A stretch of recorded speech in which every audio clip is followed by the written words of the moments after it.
Bonsoir. Alors, j'ai pris le soin de cocher certains passages pour essayer de construire le prélude au sujet que je voudrais entamer. Alors, le complot, il commence par une déclaration de l'auteur, signée à Salé le 10/1/2010. Ensuite, il y a l'avant-propos, tome 1, le 1 janvier 2008 à minuit 24 minutes, et puis l'introduction, le 3/1/2008 à 20h04 minutes. Ensuite, il y a la clarification légitime. Alors ça, c'était pour défendre mon introduction, parce que j'avais publié auparavant le tome 1 de ce complot, pour voir un petit peu les réactions. Et d'ailleurs, au fur et à mesure, j'ai publié sur Internet, notamment sur un blog, l'essentiel des passages que je rédigeais, que j'écrivais. Cela m'avait permis de voir un peu l'évolution de mon écrit à travers certaines réactions bien choisies et bien ciblées. Alors le livre, il commence comme cela. Et voyons voir qu'est-ce que nous avons aujourd'hui au menu. Bien. S'il est une chose certaine, c'est bien que le peuple soit parfaitement conscient de la gravité de la situation générale au pays. Pourtant, ce même peuple ne soutiendra jamais un incorruptible par simple jalousie. Pas de panique, ce constat est parfaitement cohérent. Posons la question. Que pensez-vous de tel incorruptible qui a eu le courage de dire non à la corruption institutionnalisée par le Marzem? La réponse sera du genre: il se prend pour Omar ibn Khattab ou quoi celui-là? Ça a toujours été comme ça au Maroc. Et ce n'est pas lui qui va changer le monde. Psychologiquement, cela se traduit par un sentiment de jalousie claire, puisque les Marocains auraient des âmes de héros vaincus. Pourtant, tout un chacun aurait aimé être un héros glorieux. La gloire ici n'a de sens que dans la mesure qu'on est le martyr du Marzem. Autrement dit, être un héros glorieux, c'est tomber devant le Marzem omnipotent. Or, c'est ce qui agace le plus. Tout un chacun sait qu'il ne peut être un héros vainqueur sans y laisser des plumes ou carrément les ailes. La résolution des années de plomb au Maroc nous a enseigné que si les révolutionnaires socialistes ont sauté sur la première occasion pour intégrer le système, c'est bien parce qu'ils n'ont pas avalé le fait que le peuple soit resté indifférent à leur calvaire, lorsqu'ils avaient été emprisonnés pendant de très lourdes années pour une cause qu'ils croyaient, à tort, populaire. Négatif. Si le peuple n'avait pas réagi, c'est parce que les révolutionnaires en question étaient communistes. Par conséquent, athées dans l'imaginaire du peuple. Bien. Et pourquoi donc ce même peuple ne se solidarise guère avec les incorruptibles et permet en cela leur extermination par le Marzem? Réponse. C'est justement là où la jalousie intervient. Un incorruptible est un musulman capable de dire non au gouvernant et est par conséquent un bon musulman. Or, tous veulent être bons musulmans. Et ce qui complique les choses pour le peuple en outre, c'est que l'action d'un incorruptible est une manifestation de virilité et de puissance que tout Marocain rêve de pouvoir manifester. Par voie de conséquence, l'action de l'incorruptible sera donc considérée dans l'imaginaire du peuple comme une offense. Voilà. C'est certes original comme analyse, mais facile à comprendre. Bref, je ne dirai jamais que le peuple marocain est un peuple lâche.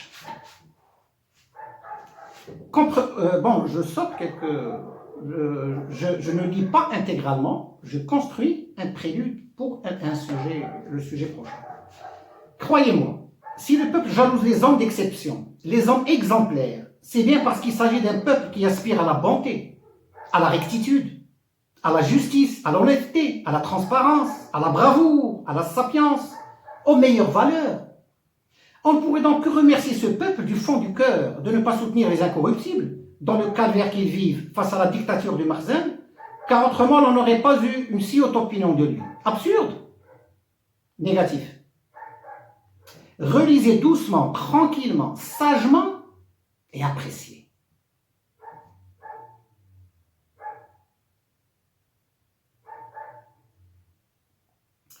À présent que je pense avoir justement dessiné le profil de mon peuple, je me propose de passer à ce qui serait à même d'aider à nous sortir du sous-développement que certaines âmes insolites veulent nous coller comme une fatalité.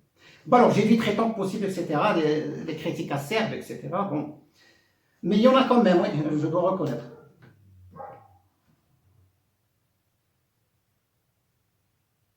Je suis marocain et j'en suis fier, et j'en ressens une grande fierté. Et c'est en homme d'honneur que je m'adresse aux lecteurs et au peuple. Je promets de livrer ma proposition de contrat à titre altruiste, sur support papier, en vue de nous sortir du sous-développement. Et je tiendrai parole, quoi qu'il en soit, quoi que cela me coûte, si Dieu le veut bien sûr. C'est-à-dire si d'ici là je reste en vie et en bonne santé, tout simplement. Dieu est le plus grand.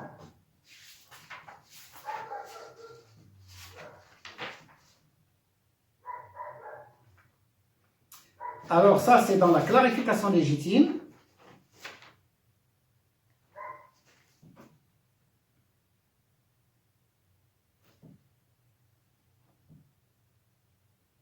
Ou, comme je disais tout à l'heure, je défendais mon introduction. Bon, alors, je parle d'abord de l'INDH, des étapes par lesquelles ce projet est passé, et puis ensuite de l'échec de l'INDH pour ce qui est de la première étape. Bon. Et déjà, c'était le 7/1/2008. En 2005, j'avais déjà écrit que l'INDH sera un échec automatique, tant que c'est, etc. Et en 2005, c'est-à-dire dans ce livre, Parole de Qaïd. On me reproche également d'être un agent du ministère de l'Intérieur. Une réponse superficielle donnerait ceci. Oui, je suis un agent de l'Intérieur. Mais sans trop jouer sur les mots, je sais que la suspicion va dans le sens que je ne fais en fait que défendre la monarchie, rien d'autre que la monarchie. Je veux bien clarifier pour la énième fois que je suis pour ce que veut le peuple. Or, le peuple tient à la monarchie comme l'on tient à son équilibre physique et psychologique. Je suis démocratique et je respecte donc la volonté du peuple. D'ailleurs, il a fallu plus de 40 ou 50 années à des personnes beaucoup plus expérimentées que moi pour s'en rendre compte. Je respecte le roi et en l'évoquant, je dis puisse Dieu le glorifier pour la gloire de la rectitude et de la justice, pour le bien-être des Marocaines et des Marocains. Je pense que c'est cela être bon musulman. Les démocraties d'Occident sont passées par plusieurs étapes à travers l'histoire. Mais avant, je dis que je pense également que mon champ d'intervention est limité par les faits. Je ne m'occupe que du domaine qui relève de ma compétence en tant qu'individu. Le reste relève du choix du peuple, lequel opte, comme je l'ai expliqué, pour la monarchie exécutive actuellement en vigueur. Il n'y a qu'à recenser les doléances depuis 10 ans pour s'en rendre compte. L'originalité du contrat que je voudrais proposer, c'est qu'il s'adressera au peuple, car je compte prouver que même dans le cadre d'une monarchie exécutive, nous avons notre destin entre les mains. Les démocraties d'Occident sont passées par plusieurs étapes à travers l'histoire. Et aujourd'hui, la tendance démocratique tend à renforcer les pouvoirs du chef, qu'il soit président ou chef de gouvernement. Et par pouvoir, j'entends bien les 3 pouvoirs. J'aurai peut-être l'occasion d'y revenir, bon, etc. Là, bien sûr, on me signalera peut-être le fait qu'il s'agisse de pouvoirs de chefs d'État qui ne sont pas rois. À mon humble avis, il ne faudrait pas penser que l'exception d'un Maroc qui prétend au développement à son tour, en tant que royaume, soit un handicap. Il y en a même des intellectuels, des intervenants et des citoyens d'exception qui en font une maladie à tel point qu'ils se privent de toute analyse objective et cohérente à même d'aider au développement du pays de manière réaliste. La fixation, c'est mauvais. Ça ne donne jamais de résultat. ni à court terme, ni à moyen terme, ni à long terme. Il faut avoir bon cœur, s'acharner à chasser les idées noires dues aux déceptions, se diluer dans la masse populaire et oublier. Entre-temps, ces déconvenus, ces propres malheurs occasionnés par une très mauvaise administration à améliorer justement.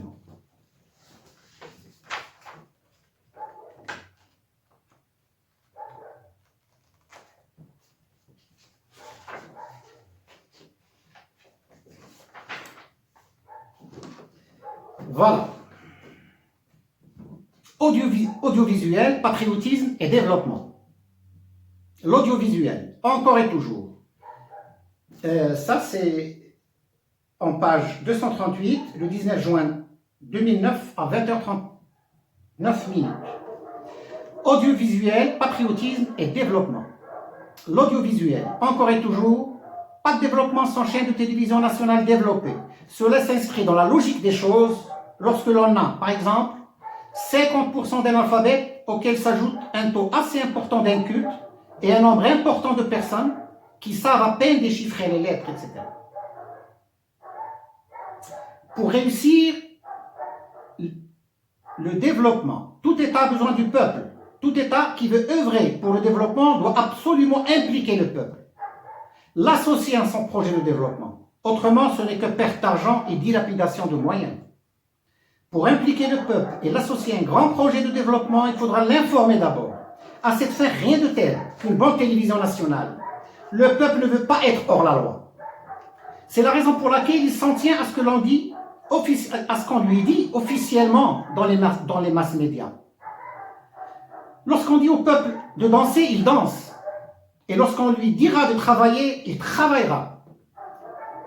Il est très facile d'éduquer un peuple analphabète à condition de disposer d'une chaîne de télévision nationale solide et bonne éducatrice. Une bonne chaîne de télévision nationale capable d'expliquer en toute bonne foi au peuple, par exemple, l'histoire de la fourmi, etc., etc. Toutes ces bonnes leçons qui auraient subitement disparu de certains programmes scolaires. L'opposition qui compte a besoin de l'État pour réaliser le développement. L'opposition a besoin d'avoir accès à la télévision nationale pour pouvoir travailler le peuple, l'informer, l'éduquer. L'opposition a besoin de la télévision nationale officielle pour se joindre à la tentative de tirer le peuple du sous-développement. Et par voie de conséquence, l'opposition a besoin de l'État. Une réalité psychologique s'impose de nos jours, à savoir que les peuples de certains pays en voie de développement veulent être en bon terme avec leur gouvernement, leur État respectif. Ces peuples ont tendance à présent à s'éloigner de l'opposition. C'est comme si ces peuples voulaient avoir bonne conscience, en ne causant plus de sienne, vaine à leur gouvernement. C'est comme si ces peuples étaient fatigués des restrictions causées par les luttes politiques classiques et stériles entre gouvernants et opposants. Ces peuples seraient fatigués de payer les pots cassés encore et toujours sans résultat. C'est la démocratie qui le dit. Ces peuples seraient-ils fatigués de lutter? Là, il faut absolument répondre non. C'est juste que ces peuples voudraient pouvoir lutter pour une cause plus réaliste. Une cause ayant pour unique objectif le développement économique et social. C'est une aubaine et pour les gouvernants et pour les opposants. Voilà. Bon,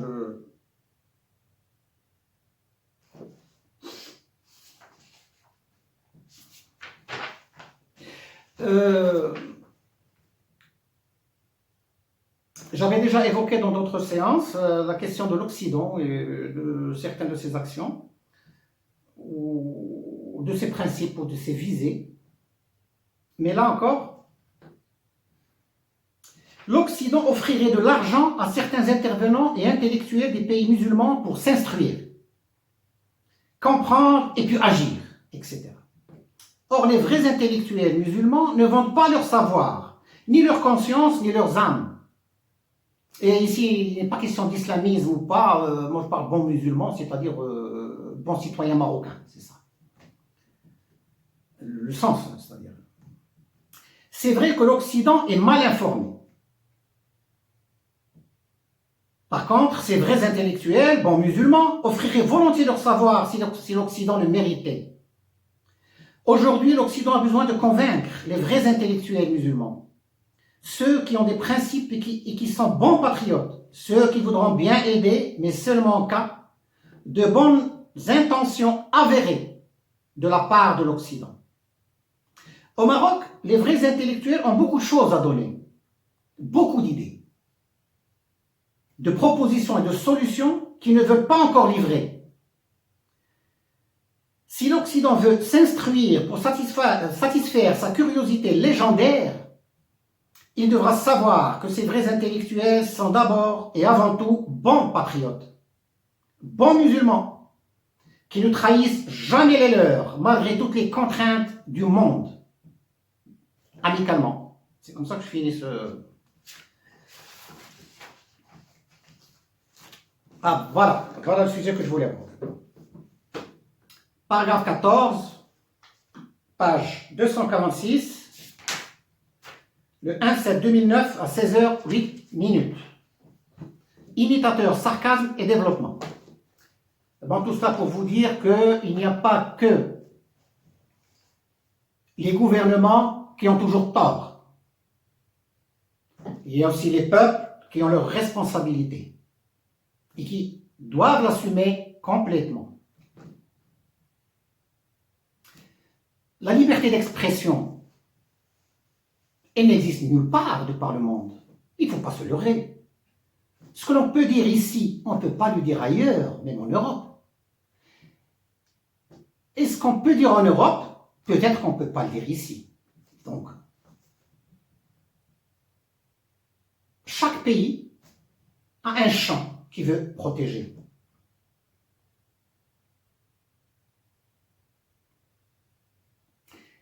Cela vient du fait que l'être humain, l'homme, n'est pas qu'on le contredise. Et s'il accepte d'être contredit, c'est juste pour être civilisé.